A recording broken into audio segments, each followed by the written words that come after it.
Alright, first thing is first. The Cold War is in feud and there are two main superpowers. America stands for capitalism, the Soviets stand for communism. Countries all over the world were faced with the decision as to which side to support. Like Twizzlers versus Red Vines, countries were rarely allowed to stay in the gray zone.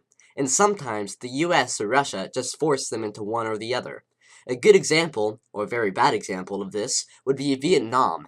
However, people were like, this is the 20th century, we can't just invade countries like we used to, aka Panama, so a new form of imperialism and empire building was formed, economic hitmen.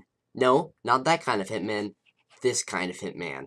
I know this may sound a little weird, but stay with me. First, let's give it a little illustration. US. Hey Ecuador, I noticed that your economy hasn't been doing too well. How about I give you a loan that you can never pay off, act shocked when you can't, and then you can make up for it by pretty much doing whatever I want? Don't really know about that. Yes, that sounds amazing. Hey, you can't do that. Sure we can. It's a fight against communism. Cool. This act of chaining countries to the US through debt was a common theme, and from the outside person's point of view, the target country didn't really seem to change that much. However, UN votes, Western ideas, capitalist attitudes, liberal thinking, and other characteristics of the region started to line up more with America. Leaders that declined such an offer often ended up mysteriously dying.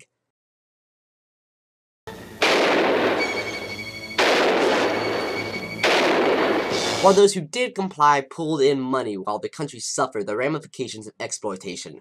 And though the deals benefited the American government, it was many times oil companies, such as Texaco, that served as a front for these contracts.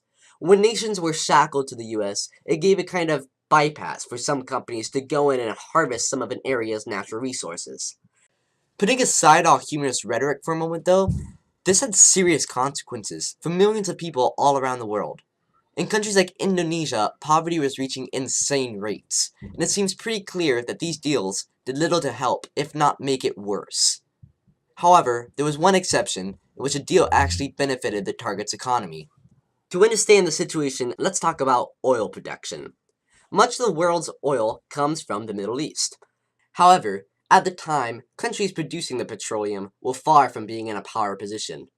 The bulk of the resources went through 7 major companies, named the Seven Sisters. The Seven Sisters operated an oligopoly. Yeah, that is an actual word. It means a small number of businesses that collectively dominate a part of the market. In this case, it was oil. The 7 companies could be like, hey, we're going to lower the price for oil. That's not fair. We're worth more than that. Alright, but who else are you going to sell it to? That was the dilemma. But then producing companies were like, hey, we can play that game too. Let's not sell oil for a while. The US government was like, what? And people were going insane over the crisis. Soon after the damaging event, EHMs, or economic hitmen, were sent in to make sure something like that wouldn't happen again. When they arrived at Saudi Arabia, it looked so underdeveloped, goats were wandering around the street. Like actual goats, just wandering around the streets. US. You've got a lot of revenue under your sand. So if we help you advance, will you agree not to cut us off like that again? I guess that sounds fair. So against the many protests of the conservative Muslims, Saudi Arabia was put forward in the modern era of technology. And America had insurance in case a strike like that occurred later on. Bam! A brand new sneaky way to take over countries without actually taking them over.